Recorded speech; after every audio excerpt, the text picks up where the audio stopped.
ভাইরা আমার, তরুণ যুবকেরা আমার, হে আমার মুরব্বিয়ানেরা, শুনে রেখে দিন, জগৎ বিখ্যাত ইমামদের মধ্যে একজন ইমাম হলেন হযরতে ইমাম আবু ইউসুফ রাহমাতুল্লাহ আলাইহি।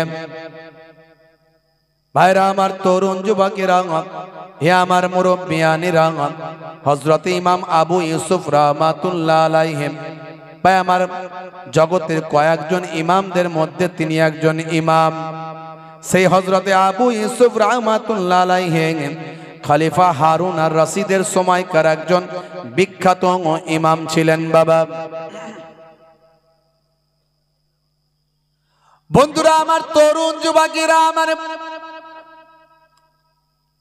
খলিফা হারুন আর রশিদ একজন আলেম মানুষ ছিলেন, জ্ঞানী মানুষ ছিলেন, পণ্ডিত ছিলেন।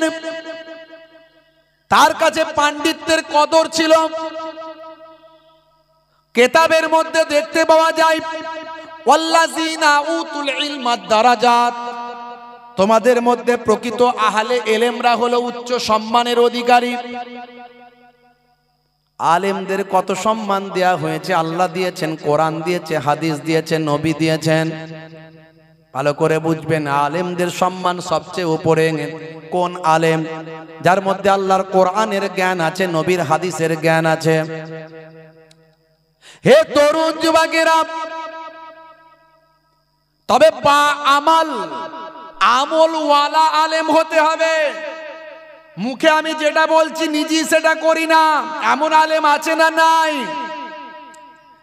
আমি বলছি চগলখড়ি করা চলবে না, আর আমি নিজেই চগলখড়ি করছি। আমি বলছি ষড়যন্ত্র করা চলবে না, আর আমি নিজেই ষড়যন্ত্র করছি, দলবাজি করছি। আছে না নাই?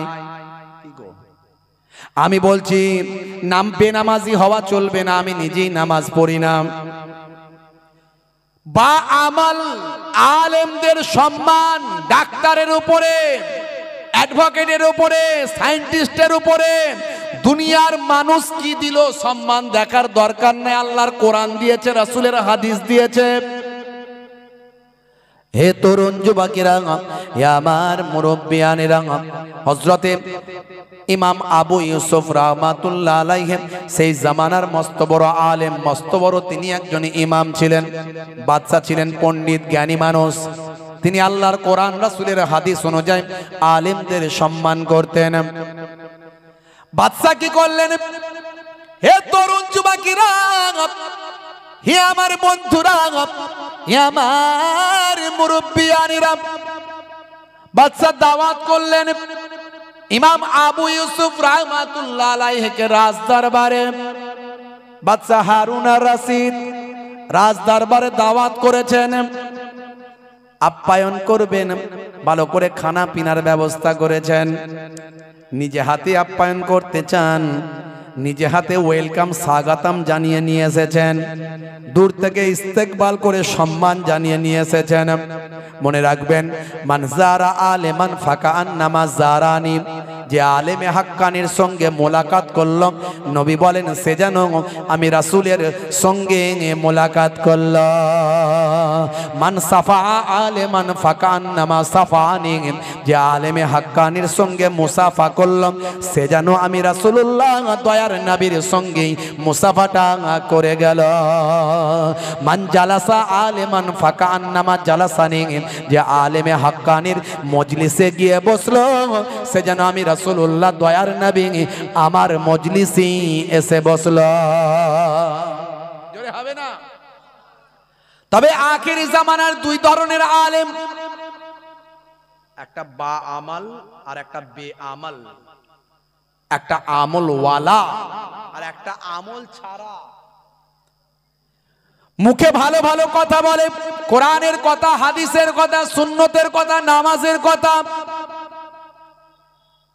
গীবত করো না, চগলখড়ি করো না, পরনিন্দা করো না, ষড়যন্ত্র করো না, হিংসা করো না, বিদ্বেষ করো না, মুখে বলে, কিন্তু অন্তরটা তার অন্যরকম।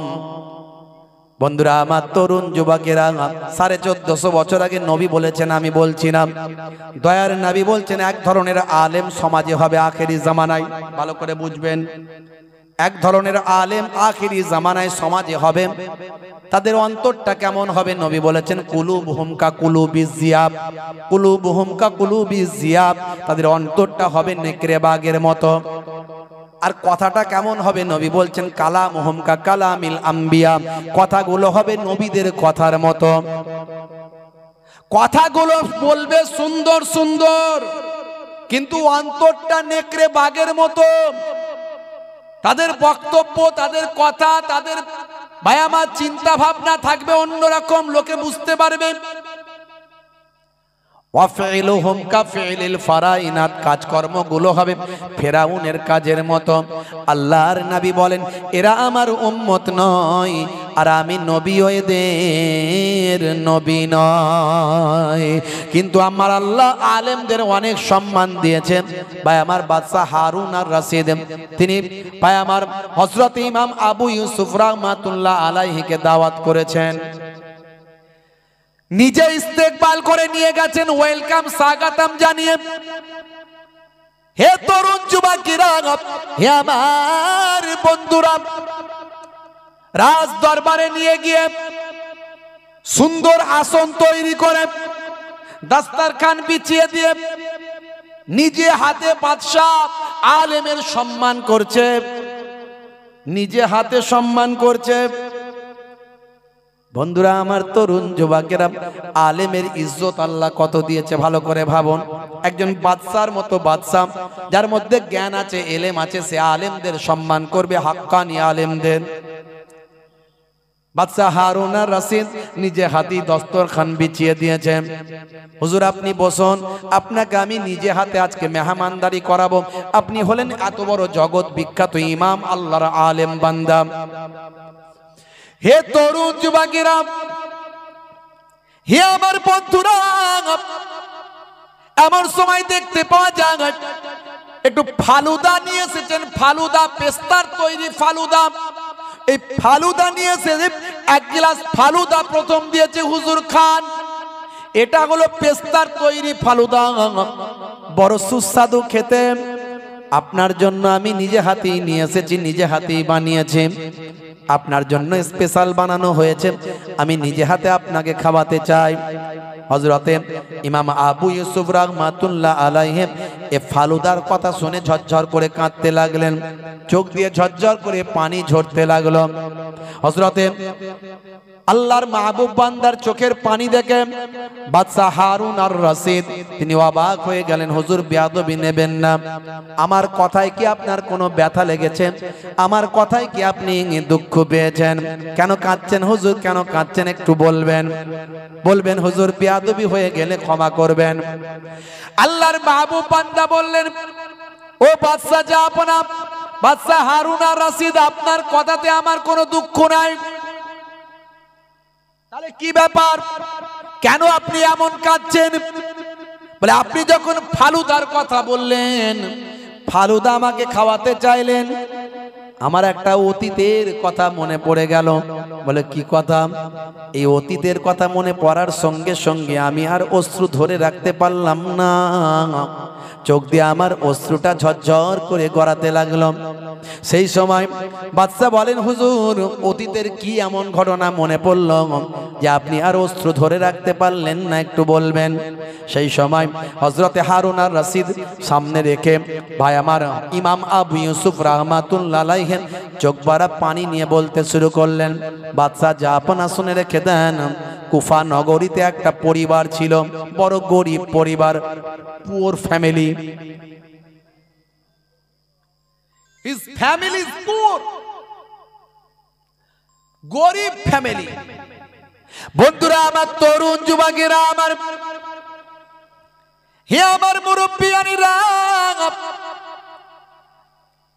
ইমাম সাহেব বলতে শুরু করলেন, এই গরিব ফ্যামিলির অনাহারে অর্ধাহারে দিন কাটতো, একবেলা খাওয়া দাওয়া হতো, একবেলা হতো না। এরকম গরিব ফ্যামিলি আছে না নাই? এখনো আছে না নাই?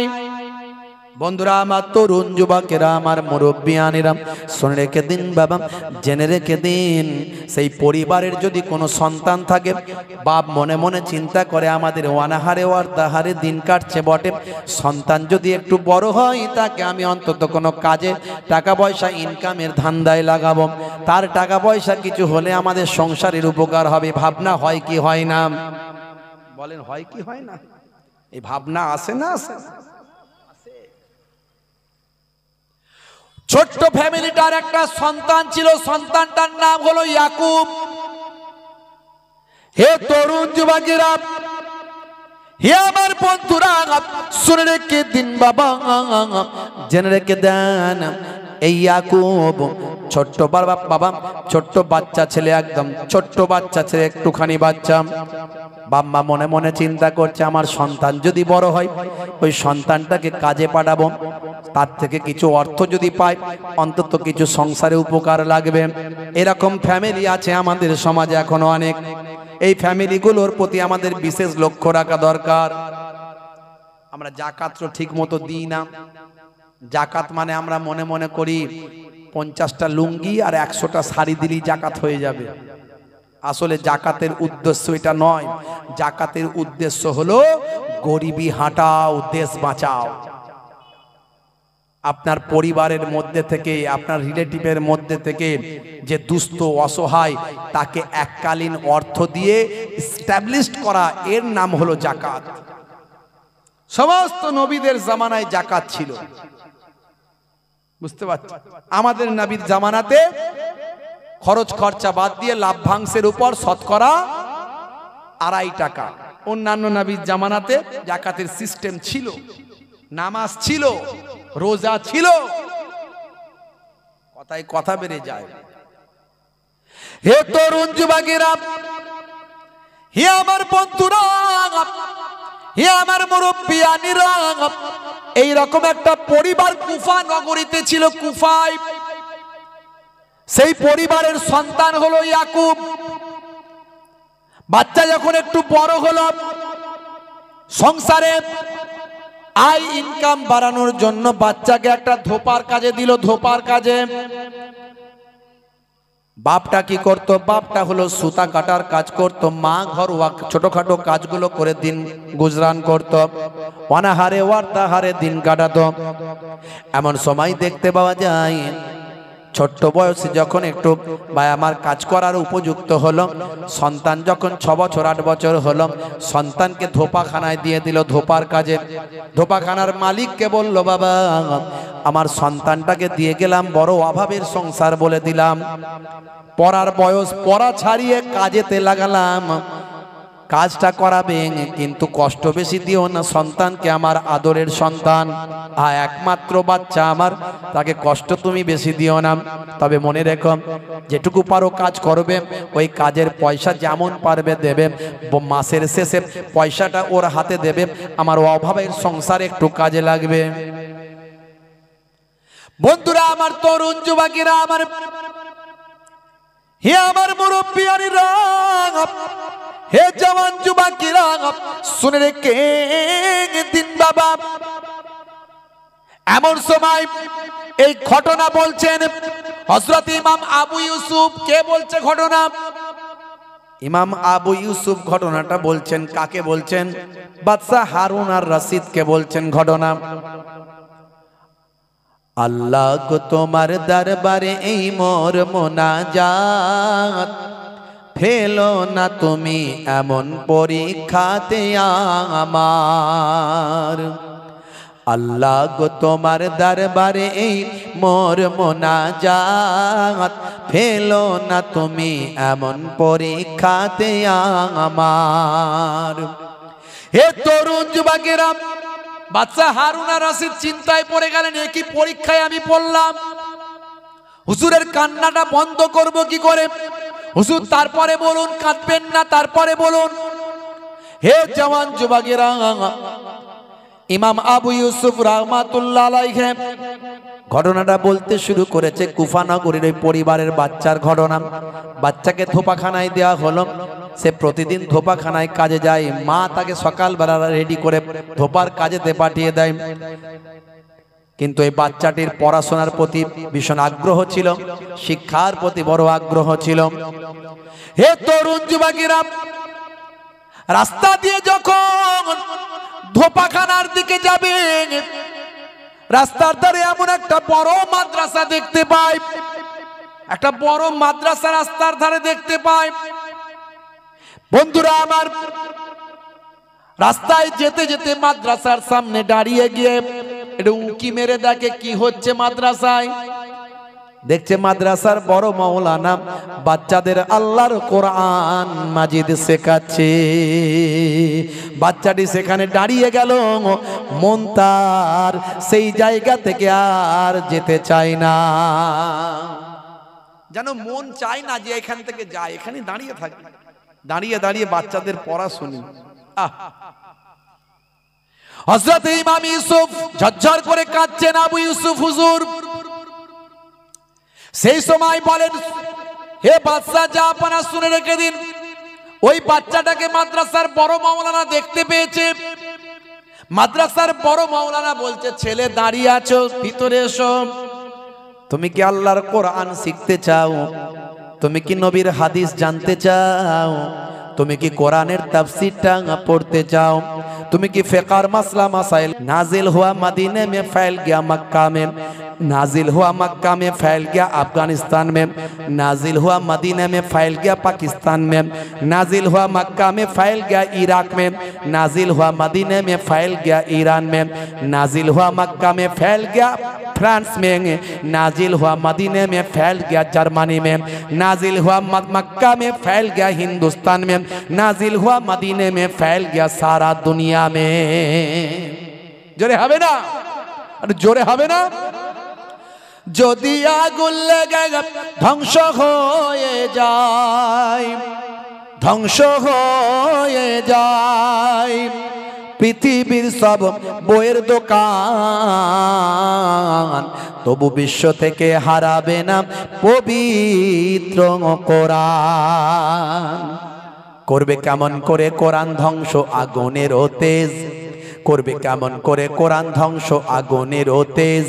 আছে বিশ্বে ভরা অগণিত কোরআনে হাফেজ, তারা ছাপি আসমানি গ্রন্থ, তারা ছাপি আসমানি গ্রন্থ, বাঁচাবে ইসলামের সম্মান, তবু বিশ্ব থেকে হারাবে না পবিত্র কোরআন। জোরে হবে না? আরে জোরে সুবহানাল্লাহ হবে না? হে তরুণ যুবকেরা, হে আমার বন্ধুরা, বাচ্চাটি তারপর থেকে মাদ্রাসার বড় মাওলানার কাছে দাঁড়িয়ে যায়। মাদ্রাসার বড় মাওলানা সাহেব বলেন, হে বাচ্চা শুনে রেখে দাও, তোমার কথা তো সবই শুনলাম, তুমি আল্লাহর কোরআন মাজিদটা পড়তে চাও, জানতে চাও, ব্যাখ্যা তাফসীর পড়তে চাও, আলেম হতে চাও। বাবা, আসলে তুমি পেস্তার তৈরি ফালুদা খেতে চাও, তুমি সাধারণ খাবার খেতে চাও না, পেস্তার তৈরি স্পেশাল ফালুদা খেতে চাও। যাও বাবা, আজ থেকে যখন তুমি কাজে যাবে, কাজে যাওয়ার সময় তুমি মাদ্রাসায় এসে আল্লাহর কালামটা শিখতে থাকবে। আমি তোমাকে তাফসীর শেখাবো, ইলমে দ্বীন শেখাবো।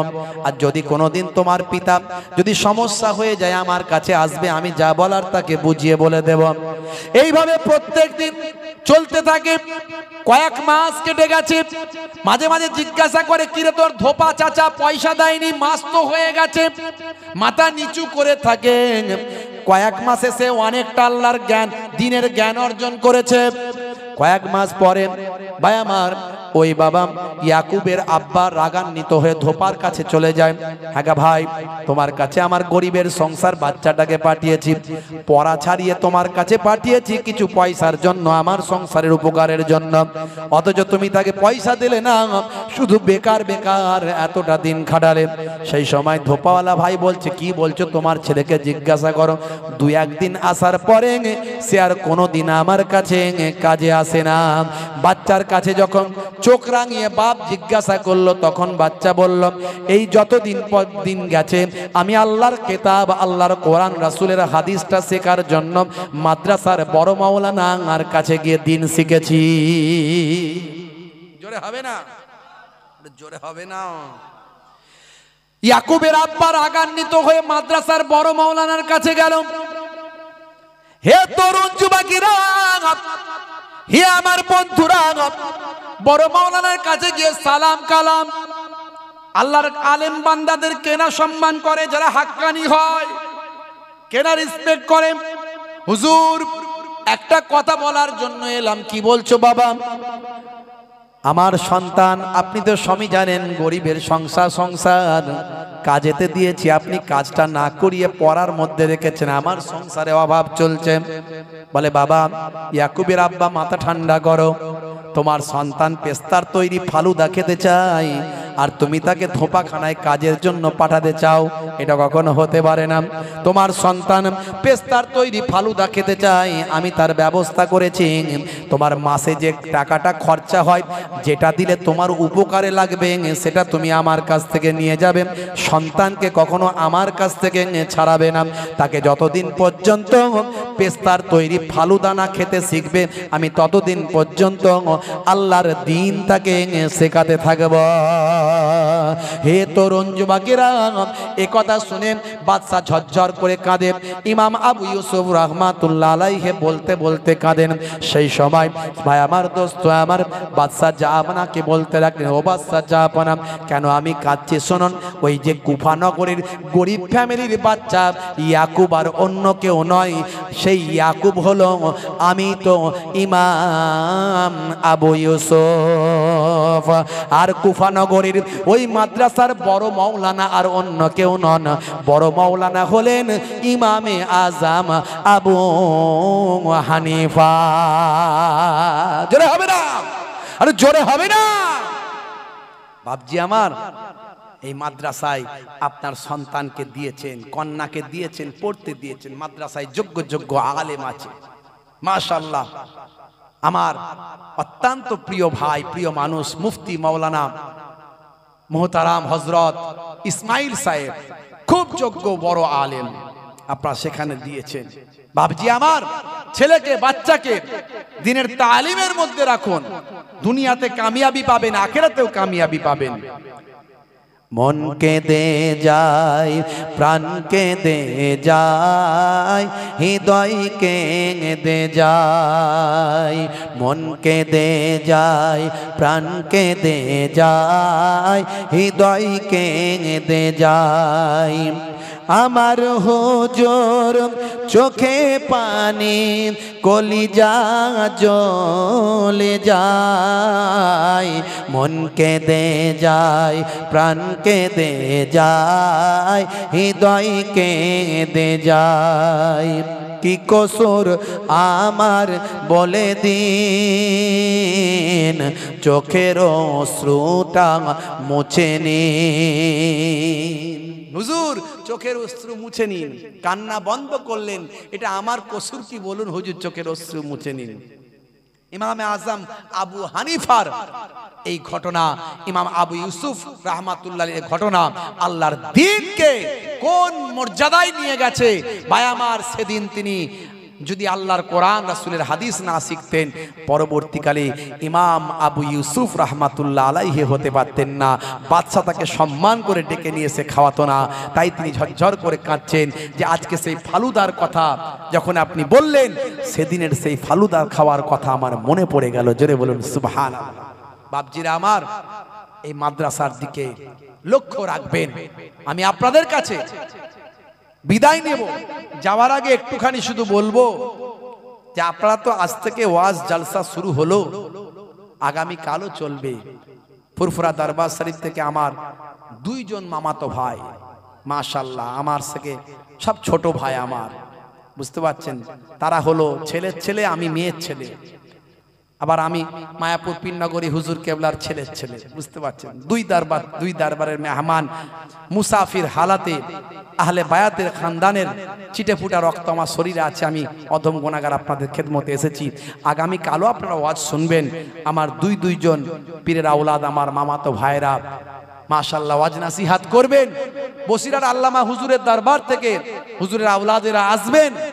আজকের রাত্রেও বড় বড় সব যোগ্য আলেমরা আছেন।